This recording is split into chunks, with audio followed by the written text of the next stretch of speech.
नमस्कार। आदर्श विद्या मंदिर द्वारा संचालित ऑनलाइन कक्षाओं में सभी भैया बहनों और अभिभावकों का स्वागत है।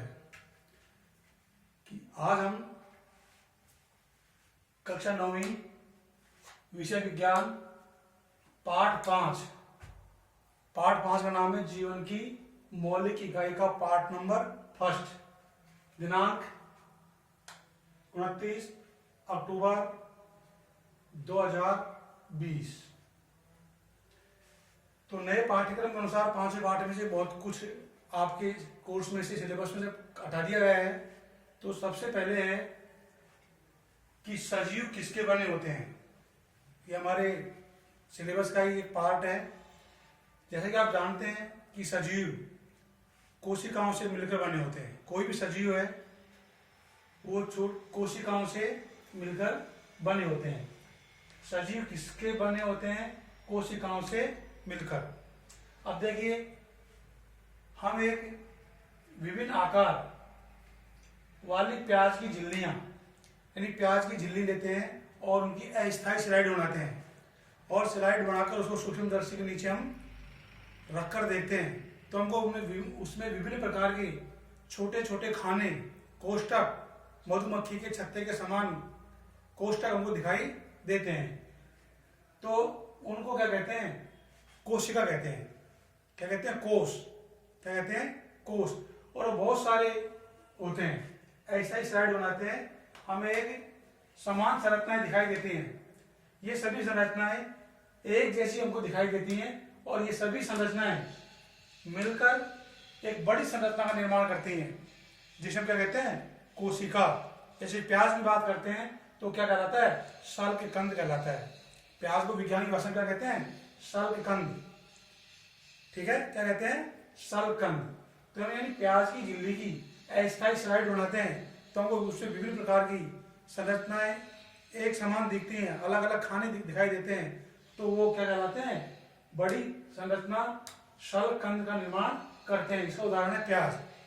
तो प्याज भी क्या होता है कि छोटी छोटी कोशिकाओं से मिलकर बना होता है। प्याज क्या होता है? कोशिकाओं से मिलकर बना होता है। दूसरा है शल्ककंद।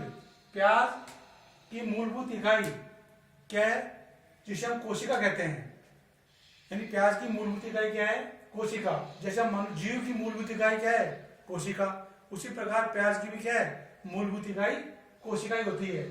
अब न केवल प्याज बल्कि जितने भी जीव जंतु हैं, हम उनको हमारे आसपास देखते हैं, वे सभी कोशिकाओं से मिलकर बने होते हैं। यानी हम कह सकते हैं कि कोशिका एक सजीव की मूलभूत इकाई या संरचनात्मक एवं क्रियात्मक इकाई है। सजीव की संरचनात्मक क्रियात्मक इकाई क्या कहलाती है? कोशिका कहलाती है। तो हमारे जितने भी आसपास जीव हैं, जंतु हैं, पादप हैं, वे सभी किसके मिलकर बने होते हैं? कोशिकाओं से मिलकर बने होते हैं। अब इनमें से क्या होता है? कुछ जीव एक कोशिक होते हैं और कुछ जीव बहुकोशिक होते हैं। यानी कोशिका के आधार पर जीव दो प्रकार के होते हैं। कितने प्रकार के? दो प्रकार के।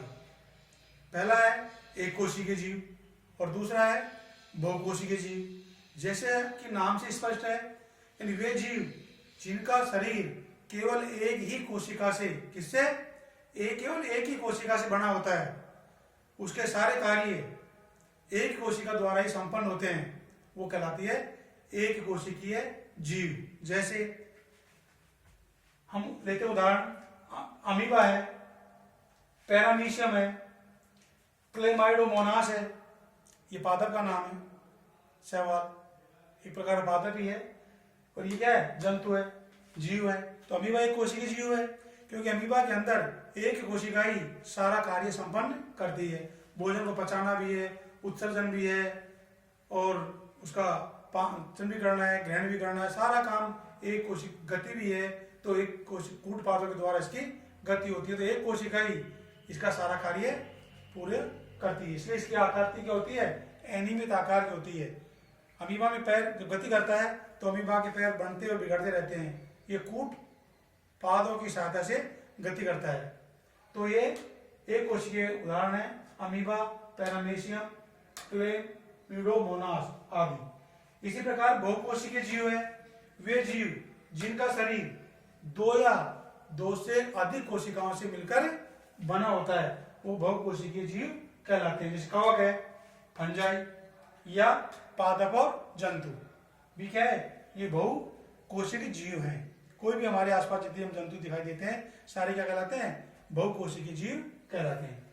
अब देखिए इसमें क्या है, अब कोशिका भी दो प्रकार की होती है, एक तो जीवित कोशिका, एक मृत कोशिका। अब हम देखते हैं हमारे पादप की जो छाल होती है वो मृत कोशिकाओं की बनी होती है।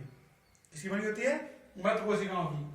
लेकिन जीवित कोशिका कुछ कार्य हैं, जैसे श्रम विभाजन है, तो श्रम विभाजन मनुष्यों में पाया जाता है। अब इसका अर्थ क्या होता है कि शरीर के विभिन्न अंग विभिन्न कार्य करते हैं, यानी अलग अलग अंग का अलग अलग कार्य होता है। जैसे तंत्रिका कोशिका है, इसका अलग कार्य है, पाचन तंत्र का अलग काम है, श्वसन तंत्र का अलग काम है, हमारे हृदय का अलग कार्य है। तो इस प्रकार प्रत्येक अंग यानी शरीर के जो विभिन्न अंग होते हैं वो का सबका कार्य क्या है, बटा हुआ है, अलग अलग कार्य है। इसी को हम कहते हैं श्रम विभाजन।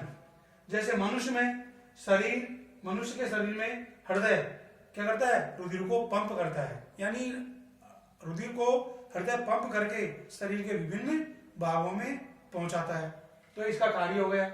और जैसे अमाशय है, भोजन का पाचन होता है अमाशय के अंदर। तो इसी प्रकार श्रम विभाजन मतलब होता है कि जो शरीर के विभिन्न अंग हैं उनका कार्य क्या होता है, अलग अलग कार्य होता है। तो ये कोशिकाओं के द्वारा संपादित होता है। बहुकोशिकीय जीवों में श्रम विभाजन पाया जाता है। कौन से जीवों में, बहुकोशिकीय जीवों में ये श्रम विभाजन पाया जाता है।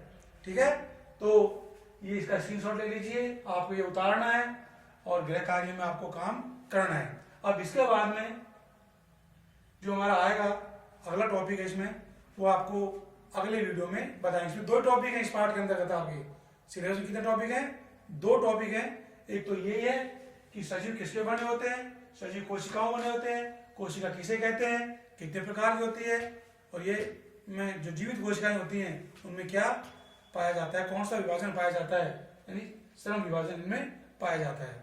ठीक है, धन्यवाद, नमस्कार।